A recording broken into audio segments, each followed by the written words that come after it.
Qisqa kontent va uni zarari haqida bugun gaplashamiz. O'zi eshitgan bo'lsangiz kerak, qisqa kontent zarar, odam fokusini yo'qotib qo'yadi, bitta narsaga uzoq payt qarab tura olmaysan degan gaplar. Bugun undan ham ko'pini sizlarga gapirib beraman. Qisqa kontent, ya'ni YouTube'dagi Shorts va Instagram'dagi Reelslar to'g'risida. Buni zarar haqida oldin ham eshitgan bo'lsangiz kerak. Men o'zim eshitgan eng ommabop bir fikr shundayki, qisqa kontentga odam agar o'rganib qoladigan bo'lsa, hozir o'zim aytib o'tganimdek, uzoq payt bitta narsaga e'tiborini jamlay olmaydi. Uzoq misol uchun kino ko'radigan bo'lsangiz ham tez yuragingiz siqilib ketadi, u kimdir bilan bemalol bir gaplashib tura olmaysiz, yuragingiz tez siqilib ketadi. Miya o'sha odam o'zini chalg'itish uchun narsa qidiraveradi degan bir gap gapiriladi va bu haqiqat ekan. Bu narsani men o'zim ko'zim bilan bitta o'rtog'imni misolida qilib ko'rdim. Ana o'rtog'im ishlayotganda yonimda shunda o'tirib ishlaydi.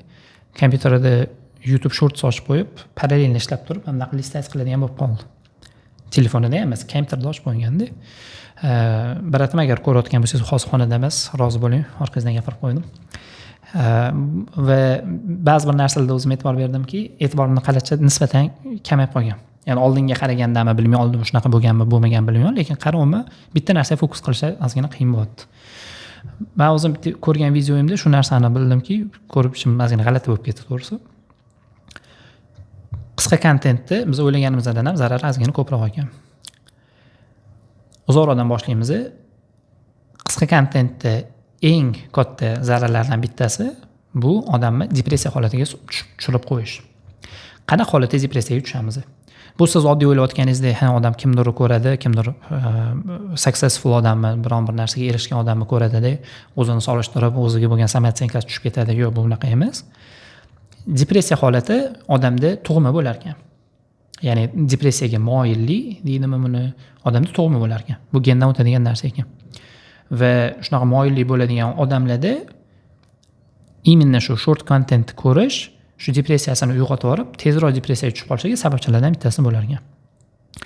Qanaqa qilib bu narsa ishlaydi deydigan bo'lsak, short content o'zi nima?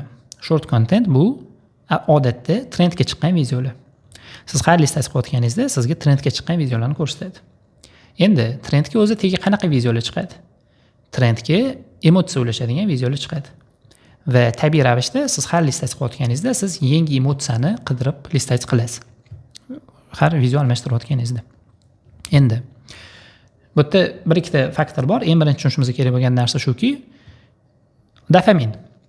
Dopaminni nimaligini bilamiz? Dopaminni bizning tushunchamiz bo'yicha bu shunaqa bir odamdan chiqqan bir chemicalki, xursandchilik gormoni deb tushunamiz.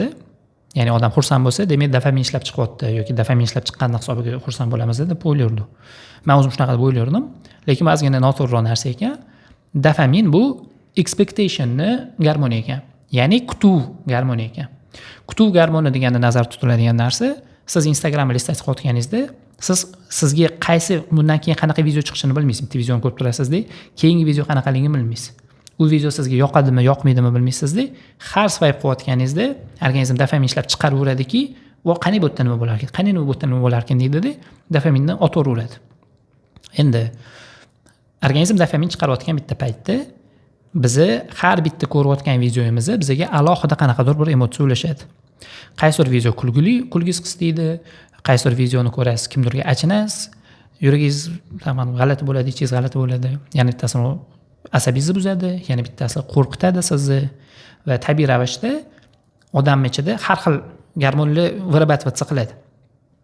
Ya'ni kulgiga siz bir payt xursand bo'lib turgan paytingizda bittada xafa bo'lib qolasiz, xafa bo'lib turgan paytingizda o'zidan o'zi jahlingiz chiqib ketadi, o'zidan o'zi yana nimadir har xil odamda feelinglar bo'ladi. Ya'ni ichidan har xil emotsiyalar o'tadi. Men o'zim inglizchasini ko'rdimda hozir gapirsam ham shu inglizchasi esimga tushib qoldi. Odam ichida har xil shu aytganda emotsiyalar o'tadi. Endi o'zi sog'lom holatda qanaqa bo'ladi?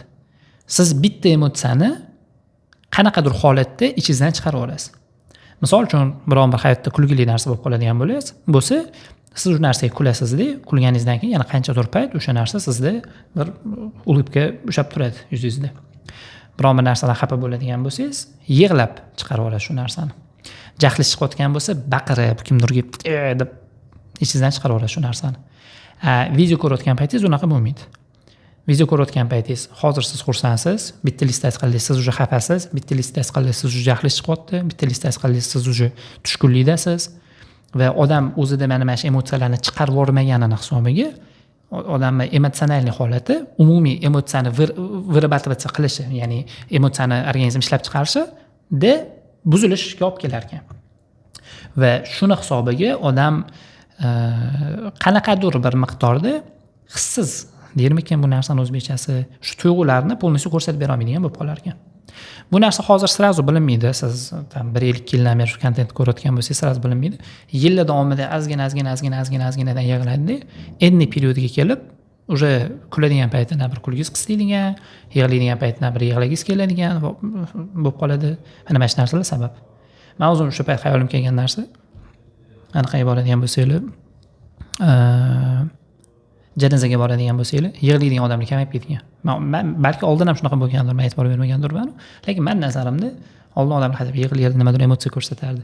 Emotsiyalarning hozir kamayib ketgani sababini men mana shundanmikin deb o'ylab qoldim shu videoni ko'rayotgan paytimda.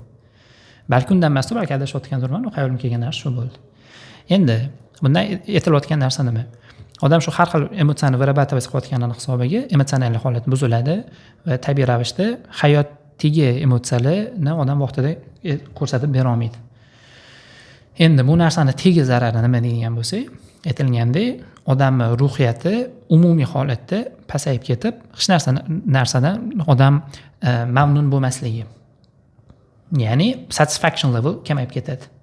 Na biron bir kimdir sizni xursand qilsa, davolni bo'lasiz, na bir u narsa xafa qiladigan bo'lsa, davolni bo'lasiz. Narsalarga befarq bo'lib qolasiz. Befarqlikka olib keladigan sababchilardan bittasi ekan. Yaxshi misol bo'ldi shu videoda. Emotsiyaga shunaqa o'ynaydiki, tasavvur qiling, mashinada ketayotganingda birinchi kursga olasan, birinchi kursda yurib turib, mashinaga qanchadir payt yurgandan keyingina sen ikkinchisiga olishing kerak. Bu shunaqa narsaki, mashina shunday zavat qildingda, sirazu 1 2 3 4 5 qilib tashlaysan-da, dot. Emotsiyalar mashina buzilib qoladi-yu, dot. Odam emotsional holat shunaqa. Bu yerda berilgan nima deydi? Maslahatlar shu bo'ldiki, bittada odam bo'lib короче, men o'chirib tashlayman deb o'chirib tashlay olmaydi. O'zingizga limit qo'yinglar, applicationlardan foydalaninglar, maqsad bilan telefonni ishlatinglar. Ya'ni tupi Instagramga kirib ketibmasda, nimaga o'zi Instagram kiraman degan savollarni berish va hokazo. Shu o'rgangan narsam shu edi, u foydali bo'lgan bo'lsa, like qo'yib, kommentlar yozinglar. Hammaga rahmat.